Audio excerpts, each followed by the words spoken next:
All right, let's go ahead and get started. Good morning, everyone. My name is Neil Gurley. I work as a legal assistant for Cobb Law Group, and I would like to welcome you all to our third webinar in this past week and a half, intended to educate and inform you. This one in particular covers the topic of the new lien waivers in Georgia. Before I introduce our speaker today, I would like to note that questions will be taken as you come up with them throughout the duration of the presentation, but we will hold them and answer them at the end of the presentation. Our speaker today is Mark Cobb, founding partner of Cobb Law Group. Mark is a graduate of Berry College and Washington and Lee University School of Law. Mark has been practicing construction litigation in Georgia for over 25 years now and has been publishing pieces about Georgia construction litigation and lien waivers for many years. Without further ado, please welcome Mark Cobb. Thank you, Neil. I'm going to turn my camera on if that's all right. Welcome everybody to coming to this webinar. We really appreciate you your time you're giving us. We've got a full house today, and so I will be speaking quickly, trying to cover a lot of material very quickly. As Neil said, we are a construction law firm, and we have two offices in Georgia, both with staff with attorneys and support staff, and we practice exclusively in construction law. I was fortunate enough last year to serve on the legislative committee that helped change the lien laws, and so we're very familiar with the reasons why we changed those laws and exactly what was changed. So today we're going to be looking, first of all, some very basic concepts about lien waivers, and going to go ahead and introduce a summary of the lien law changes. Then we're going to delve a little bit into the background, because I think it's important to understand the history of these documents in order to understand why we use them and their purpose. Then we're going to dive a little bit deeper into the details of the lien law changes, and then finally, hopefully a very practical part of the conversation is how to complete the lien waiver forms properly. So we're going to start with some very basic overview. We're going to look at some general definitions, and this applies to all sorts of circumstances, not just lien waivers. So the first question is, what is a waiver? And basically, you're giving up a legal right.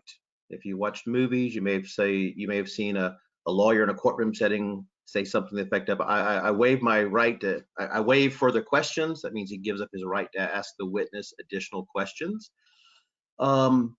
And there are generally two types of waivers. There's an unconditional waiver, and that's an immediate, unrestricted giving up of a legal right. So if you've ever been to an amusement park or been whitewater rafting, or actually really even sending your kids to school or camp, you have probably signed an unconditional waiver that basically says that if anything happens while I'm at the camp or while I'm whitewater rafting, I will not hold the people who are leading this responsible. So you give up it's an unconditional waiver. A conditional waiver is giving up a legal right after certain conditions are met. And so a non-construction example of that would be a fender bender. If there's a minor accident, someone may have a right to call the police, certainly have a right to report it to their insurance company or to the other driver's insurance company. But you may say, hey, if I can fix this for you, will you not call the police? Will you not report this to the insurance company?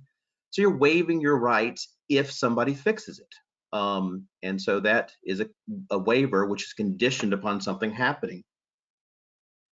So let's take those very basic concepts and apply them to Georgia's definition for lien waivers. So a lien waiver is giving up a legal right to file a lien. And Georgia waivers, past laws and current laws, are very unusual in that they are conditioned upon payment for a specific amount of time. If you pay me X dollars, then I will waive my right to file a lien. However, after that expiration of that certain period of time, they become unconditional. I waive my rights to file a lien. So inevitably you get the question, well, let's say we're still within that time period and they don't make payment, what can I do if I've signed a lien waiver? There's one statutory remedy, and that is filing an affidavit of nonpayment. It's a document that's actually filed in the courthouse, and it says, hey, I filed a lien waiver, I haven't been paid, and this document hereby voids the lien waiver. A third document is an affidavit of payment. And the affidavit of payment in turn voids the affidavit of non-payment. Yes, this is all very bureaucratic and can be very confusing. But if you've gone so far as to file an affidavit of non-payment to void the lien waiver and you subsequently get paid, then you really should file an affidavit of payment. And that says that the amounts have been paid and the dispute is resolved between the parties. So these general definitions apply to Georgia's lien waivers. Let's look a little bit more at just some basic concepts of Georgia's lien waivers. And again, this is this is true under the old law and under the new law. First of all, Georgia only recognizes one statutory form for lien waivers. Really, it's two. One is interim, the other is final, but they're substantially the same documents. If you use any other documents or if you substantively change those form documents, it is not enforceable in Georgia. So you want to start out by using the statutory forms. As I mentioned above, and I'm going to reiterate this because this is very unique in Georgia and very important for anybody who signs a lien waiver to understand that they are conditional for a certain amount of time, conditioned upon payment. After that certain amount of time, they become unconditional. One of the changes we've made, and we'll get into this, but once a lien waiver has been signed, the lien rights remain in place just for a very short amount of time before they become conditional. Right now, that is 90 days. So if you sign a lien waiver, you have 90 days to get payment. If you do not receive payment within the 90 days, you must file an affidavit of non-payment in order to void that lien waiver. Through December 31st of last year, that 90-day period was only 60 days. If you fail to file that affidavit of non-payment, then that is when the lien waiver switches from being conditional upon payment to being unconditional. And that means lien rights are waived regardless of whether or not you get payment.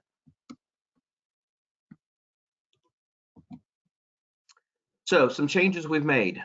There was also something under the old laws that said you waive lien rights. In addition, you waive other rights, such as contract rights. The new lien law changes now specifically only waive the right to file a lien. It does not waive other rights. The old lien waiver laws included payment bond rights, but it was not widely known because that language was sort of buried and nobody really paid attention to it. But the new lien waivers explicitly include payment bond rights as those which may be waived. Also, we've changed the names of the lien waivers slightly just to make them parallel. As mentioned before, we've now given an additional 30 days to file the affidavit of non-payment. It was 60 days. You now have 90 days. And we've also relaxed the restrictions on the formatting of the lien waiver. As those of you remember, they were very strict. It had to be all caps, bold, face, one page, etc. So why were these changes necessary? There was a pair of cases that went to the Georgia Court of Appeals. These cases, they each involved the same general contractor, ALA Construction Services, LLC. They involved different subcontractors. One was Landmark Electric and the other one was Controlled Access. And these cases are interesting not only as it relates to lien waivers, but for other reasons as well. They involve the same project, for example. So in the Landmark case, as you can see, Landmark was owed over $129,000. When they submitted their pay app, they submitted the statutory interim lien waiver. They did not file an affidavit of non-payment within 60 days.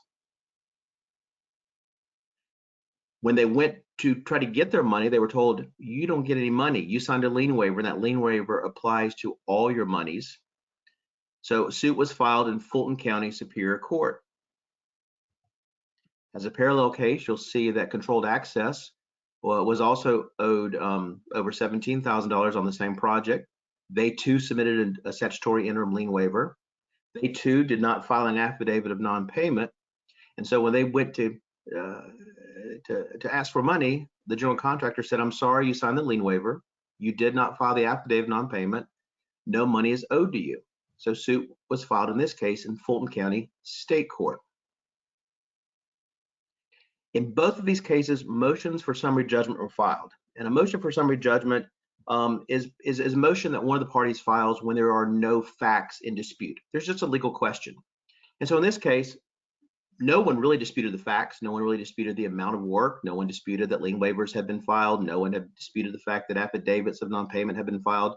So it's simply a legal question. What do lien waivers waive? Do they waive lien rights? Do they waive all rights to payment? So the trial court in the first case, in the Landmark Electric case, granted the general contractor's motion for summary judgment and said lien waivers waive all rights to payment. In the controlled access case, the summary judgment was denied to the general contractor, and they found in favor of the subcontractor, saying this really isn't fair, so we're going to rule in favor of the subcontractor. Before we go on talking about lien waivers, I want to take half a second here and remind everybody that this is part of the unpredictability of litigation. As you can see, these are very parallel cases involving same or similar parties, same project, same fact situation, and one judge in Fulton County ruled in favor of the general contractor, and another judge in the same county ruled in favor of the subcontractor. That just goes to the unpredictability. So there are no guarantees once you involve the court system. Both cases were appealed to the Georgia Court of Appeals. And the Georgia Court of Appeals really looked at two things. First of all, they looked at the existing statutory lien waiver forms. And that's what this screen shows you. So the first large paragraph is language that says that upon the receipt of X number of dollars, we'll waive our right to file a lien. The second paragraph, you may recall, is at the bottom below the signature line, and it has a big warning. And it says, as part of that warning, you shall be conclusively deemed to have been paid in full the amount stated above, even if you have not actually received such payment. 60 days from the date stated above, unless you file either an affidavit of non-payment or a claim of lien. So the court looked at that and said, deemed to have been paid in full. That's what the form says. The Court of Appeals said, okay, that's what the form says. Let's see what the code that governs the form says. And that's found in Official Code of Georgia, annotated at section 44.14.366F for anybody who wants to follow along. The very first paragraph states that the lien waiver is binding against the claimant for all purposes. Furthermore, it says that such amount shall conclusively be deemed paid in full 60 days after the date of the execution of the lien waiver, unless an affidavit of non-payment is filed. The Georgia Court of Appeals, pretty quickly and pretty concisely came back with a ruling, two major rulings, and it said the first ruling was that the contractor failed to file a notice of non-payment within 60 days, and that brings into play that code section we just read. And the second holding was that the subcontractor who signed the lien waiver was deemed to have been paid in full for all purposes due to their failure to file an affidavit of non-payment. That meant, yes, they lost the right to file a lien. They lost the right to file a lawsuit to collect on any cause of action, including breach of contract, quantum merit, other legal reasons. The reaction to this was very swift. First of all, Senator Lindsey Tippins, Senator Tippins is in Marietta and does a great job of keeping his ear to the ground for anything involving construction.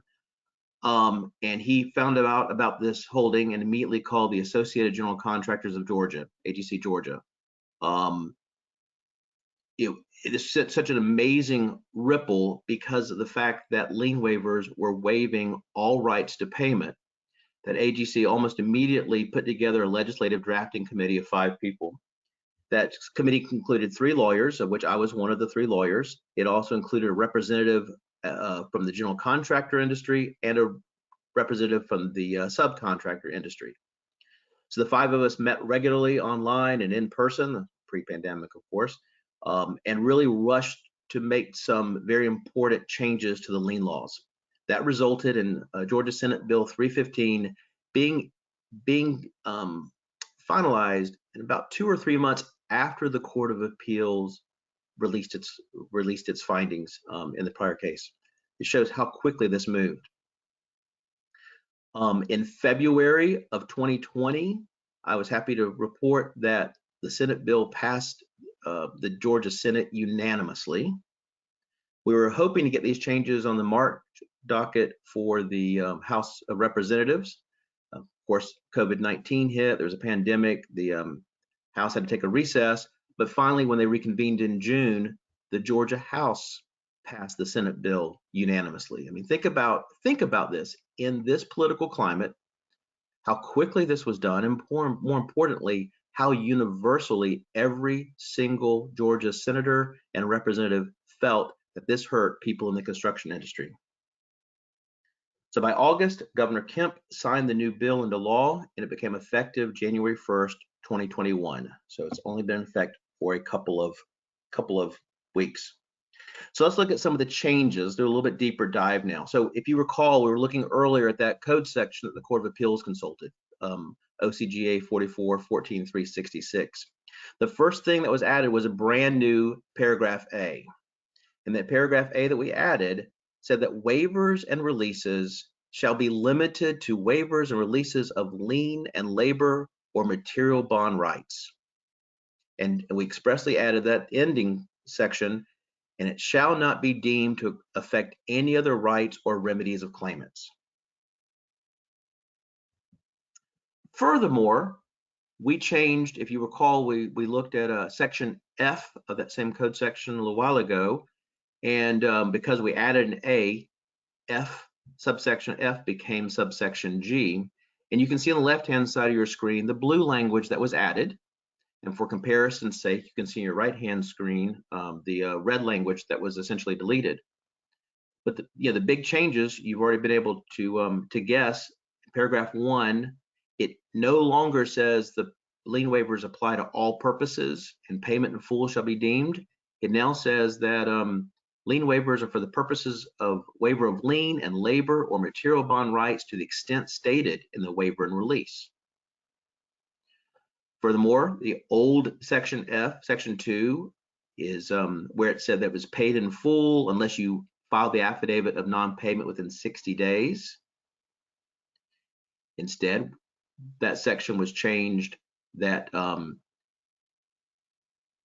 lien waivers only take effect in the amount set forth in the waiver and release. You have 90 days to file an affidavit of non-payment.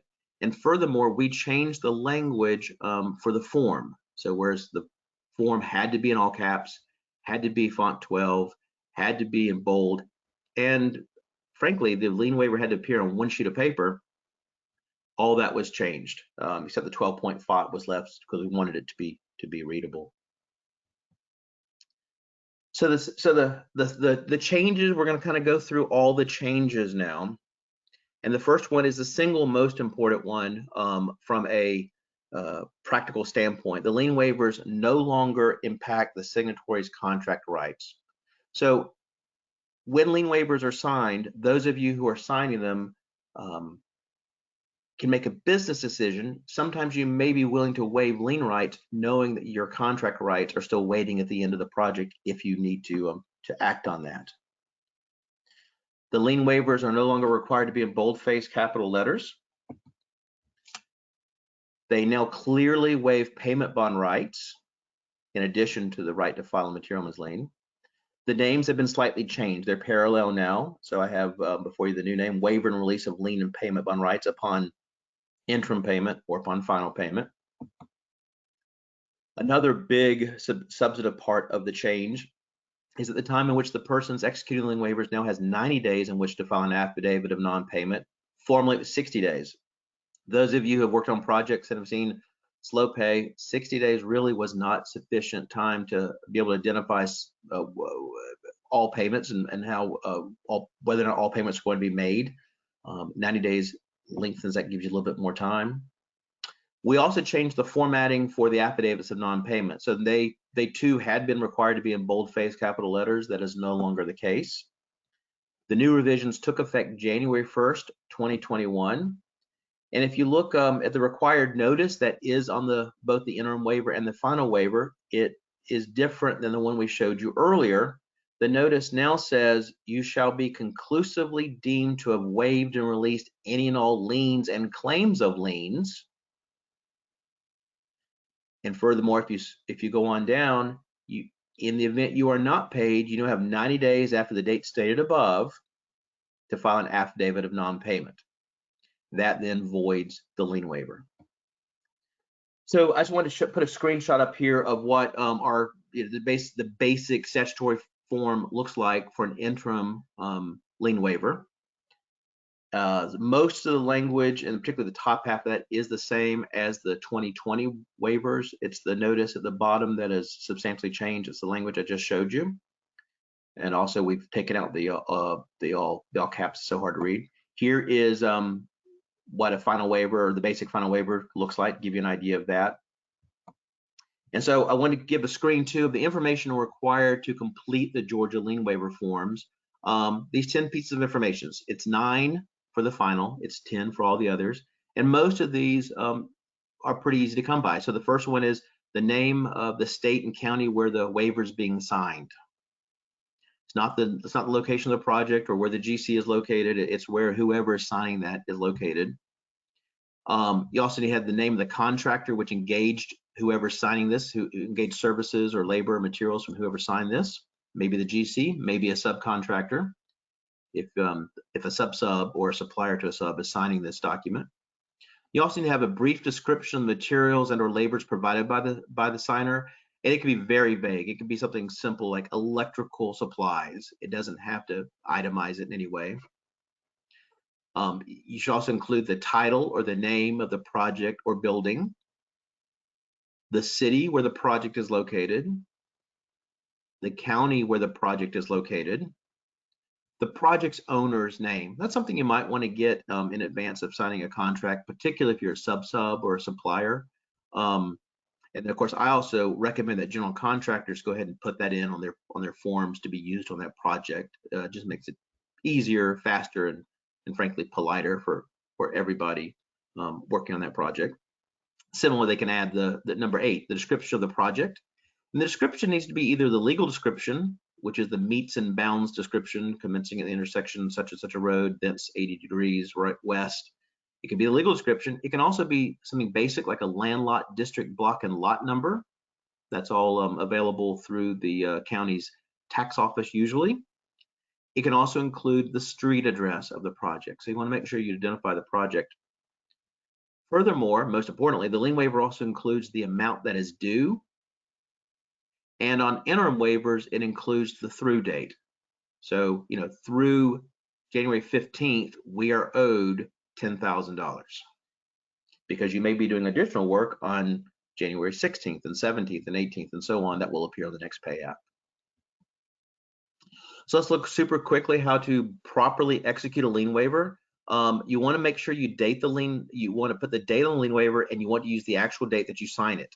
Do not backdate this because that's the date that starts the 90-day window that allows you to file an affidavit of non-payment if you don't get paid. So if you backdate it, you're shortening that 90-day window to potentially 0 days to 89 days. You want to make sure the signatory actually signs it. You want to make sure the signature is witnessed by one individual. And oddly enough, yes, you have to include the address for the signatory. A couple of comments about changing the lien waivers forms. Basically we generally say avoid that because the statute requires that enforceable lien waivers must substantially follow the form as found in the statute. But there are some tweaks you can make. So for example, if you're getting a lien waiver from a sub or a supplier to subcontractor, you may want to see the chain. So you may want to put the contractor's name on there and then identify the subcontractor, and then the signator is the supplier to that subcontractor or the subcontractor. You could also add the signatory's company's name. That's not actually on the form. So you may know it's for equipment rental, but which equipment company is it? You could have a place in there for their name so that you know it's ABC rental or CDE rental. Also, some general contractors feel it's important to have a notary. There's nothing wrong with adding a notary to that form. So run through this super quickly. Want to make it a quick lunchtime so everybody can learn some things, but I'm quite confident we have some questions. While Neil's gathering a few questions, just like to point out what else can we do for you. We will be sending out lien waiver forms to everybody who registered in a few days. If you want copies of the slides, please contact Neil. Similarly, if you want a copy of the presentation, he'll be happy to have that. Incidentally, these forms are available on our website. Also, this presentation will be available on our website in a few days. I also want to point out we're happy to do a similar free webinar if we can help train your team. I actually have about a 10-minute one that goes over just the first couple of slides, and the last slides that really goes to executing and signing the lien waivers. Be happy to do that for anybody who asked. Just contact Neil and he can schedule it for you. And any questions, of course, contact Neil or me if you think of something after this. But Neil, let's go ahead and take some questions. Yeah, thanks, Mark. It was a great presentation. I just wanted to also remind everyone, if you would like a recording of the presentation, if someone in your office wanted to be here for it but wasn't able to, or something of that nature, contact me and I can send you a link to the recording. It should be up as soon as this is over. I will be driving after this is over, so I might not get back to you until tomorrow, but I will get back to you.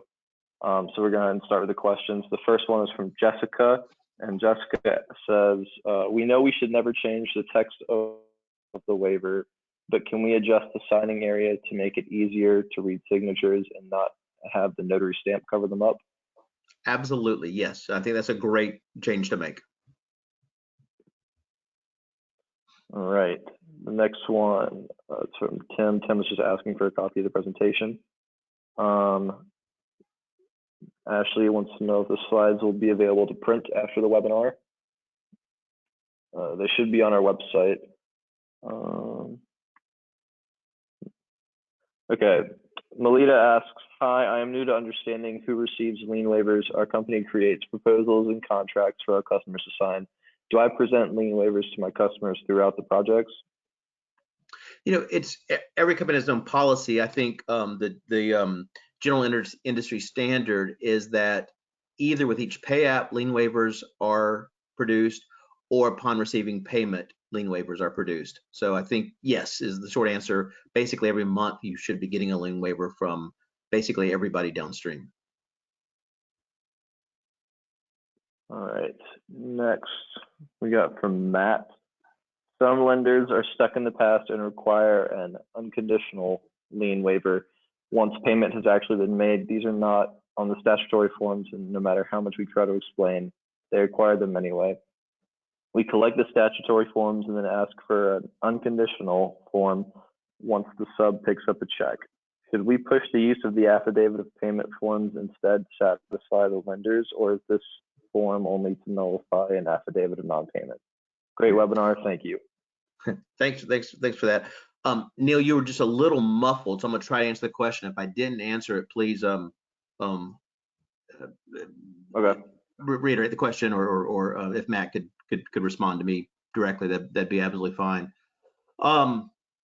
So yeah, we see a lot of particularly out-of-state contractors that use unenforceable forms, and there's not a right or wrong answer to that other than they're not enforceable. And so that means if somebody signs those, they may still have lien rights depending upon whether or not they have lien rights, but they're definitely not waiving those lien rights for that reason. It's also a great opportunity to bring up another point. There are lien waivers and then there are general releases, and a lot of project owners, general contractors require both. And so a lien waiver, at least in Georgia, goes only to the waiving of the liens and waiving to payment bond claims. They may also be asked to sign a general waiver, which is not governed by statute. And so a general waiver can include other things such as subcontractors' property loss or personal injury loss. Those other things some contractors want them signed each month as well. I guess I can say there's a generally enforceable. There may be certainly there's some exceptions and things that can't be included in that, but we do see those two documents, and they are separate documents: a general release and then the lien waiver. Awesome. Sharon wants to know, where do you file the affidavit of non-payment? Can you submit it online? Sure, you can file it You file it in the county, and the clerk of Superior Court in the county where the project is located. There is electronic filing in Georgia. I know we do it on a daily basis. I don't know how we have a subscription to an account that does it. I do not know how other people do it. I don't know if you physically take it to the courthouse and file it, or if there's a way to submit it remotely. But there is electronic filing in Georgia. It's available. If you do a lot of them, you may want to subscribe to a service. Awesome. Eric asks, are there any changes to the actual liens as a result of this law?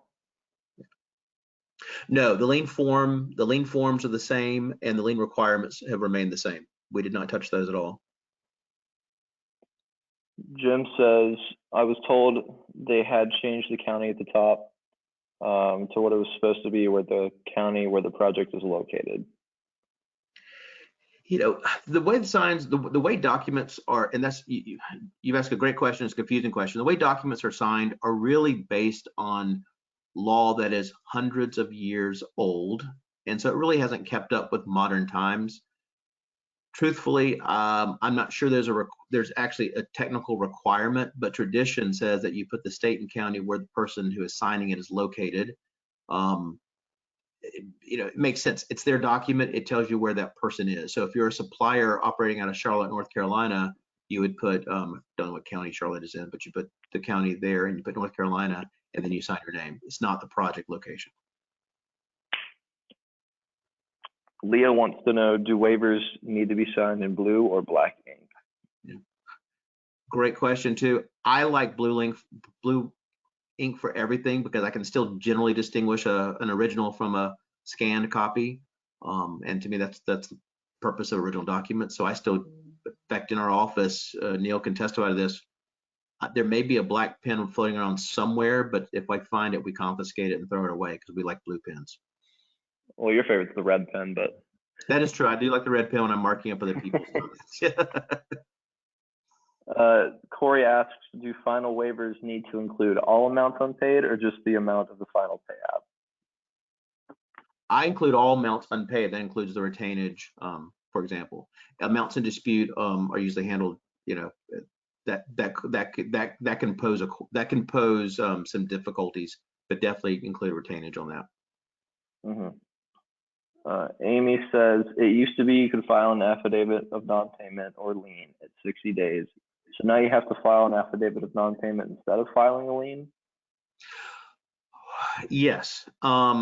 Yeah. So yes, you had 60 days in which to file a lien or an affidavit of non-payment under the old laws. But there's a case that came out a few years ago that said you cannot file a lien until you finish with the project or the contract is terminated, or there's some other exceptions if you've been told you're not going to pay, a few exceptions like that. So what was happening is people would sign a lien waiver, but they'd continue to work. In order to avoid that lien waiver, instead of filing an affidavit of non-payment, they'd file a lien because that's what the old law said. That was in running in contravention of that case that I just referenced. And so we took that out of the statute. So now the only way to avoid the only way to avoid a lien waiver is to file the affidavit of non-payment. A lien no longer does that. All right, Tim wants to know, is there standard forms for filing a notice of commencement? There's not a statutorily required form, but there's information that must be put into a notice of commencement. But I've seen lots of different formats, meaning different sizes, fonts, different capitalizations, et cetera, et cetera. The key is to have the at least 5 or 6 pieces of information that's required on that. Okay. Chelsea has a non-payment question. So state of Georgia, county blank. Is this the county the job is in, the county of general contractor, or county of the person filing out the non-payment affidavit? I think you already answered this kind of. Yeah, exactly. It's where the person signing it is located. That's right. Yeah. Okay. Demetria says, if we have a contractor out of state, do we need to use the GA lien waiver or use the state the general contractor is located? Or is this just used to protect us in Georgia? This is used just for waiving rights in Georgia.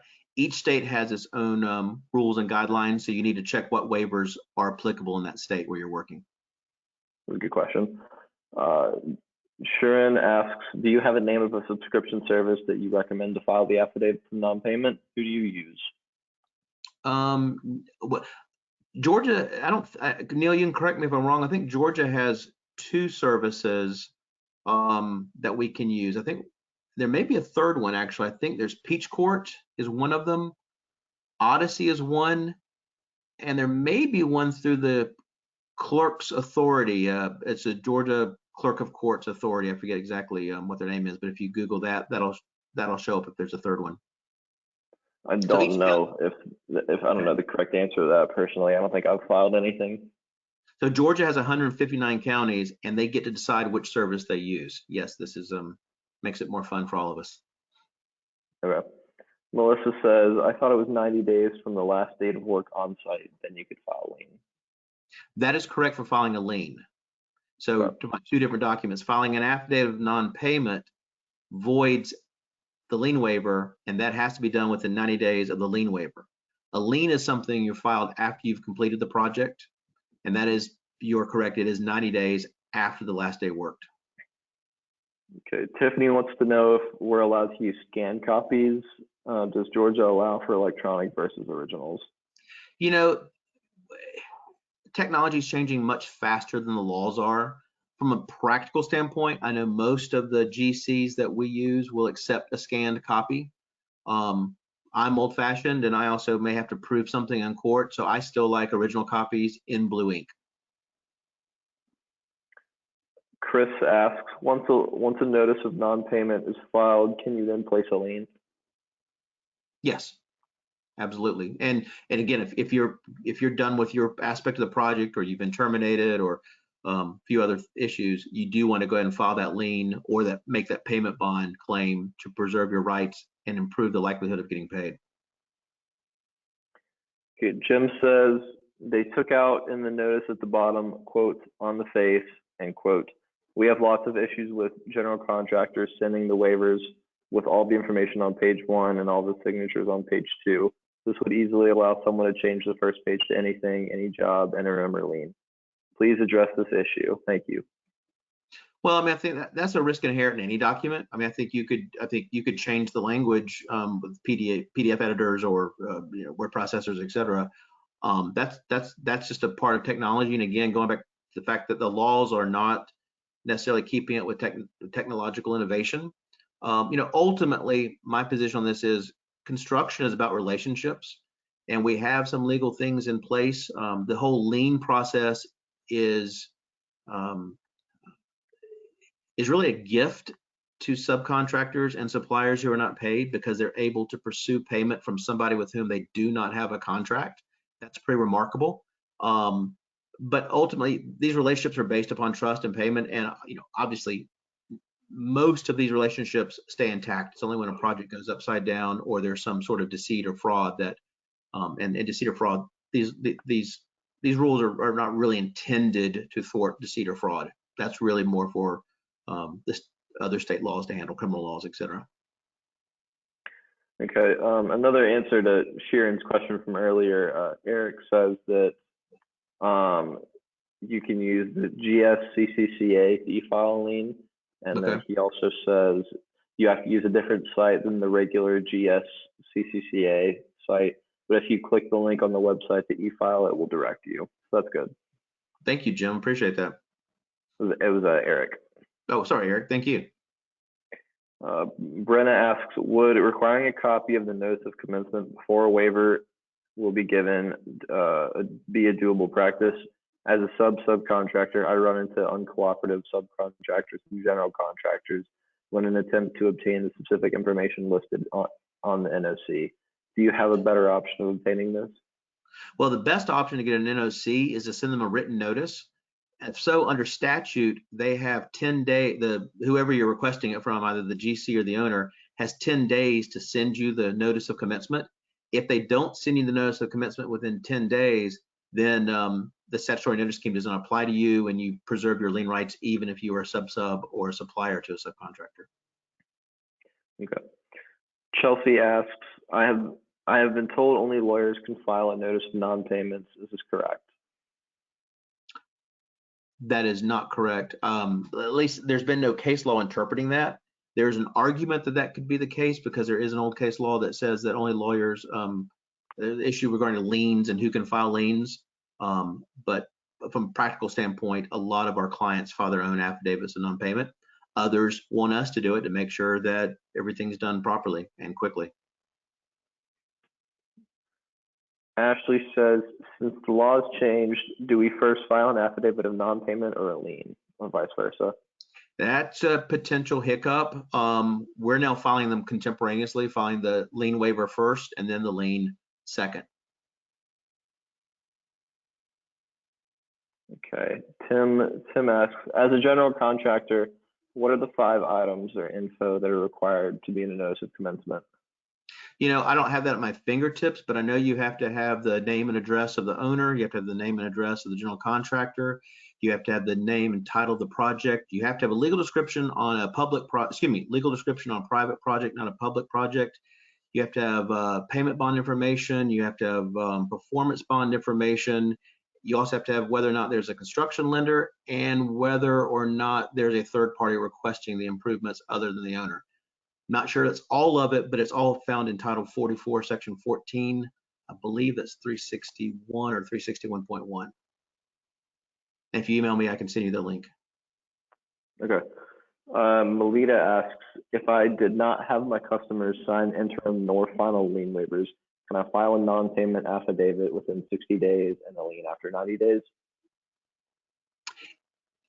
If there are no lien waivers, then no affidavit of non-payment is required. If money is due, just go ahead and file the lien, presuming you have lien rights. For now, that's the last question that I see. I can give another minute and a half, see if any more come in. A lot of great questions. Like I said, you've got my email, you've got Neil's email. We'll be happy to do our best in answering your questions so that everybody understands these lien laws and can do lien waivers properly. But that's all I have, and so I do appreciate everybody's time today. And Neil, thank you for hosting all this and making the introductions. Absolutely. Thanks for speaking. Oh, we got one more question for you. Okay. Oh, it was in what county is the affidavit of non-payment filed? From Chris. In the county where the project is located. Awesome. Yeah. Well, keep those questions coming, email them to us, and we look forward to having you join us in our next webinar. Yeah, one final question, or I guess comment. Amy says, it would be helpful to have an affidavit of non-payment seminar so we know how to do one in the future. Yeah, I'm sure we'd be happy to do that. Sure, yeah, great idea. We'll be happy to do that. All right, everyone, thank you so much for coming. We really appreciate it. Hopefully we'll have another webinar soon. We'd love to have you all come out. Thank you.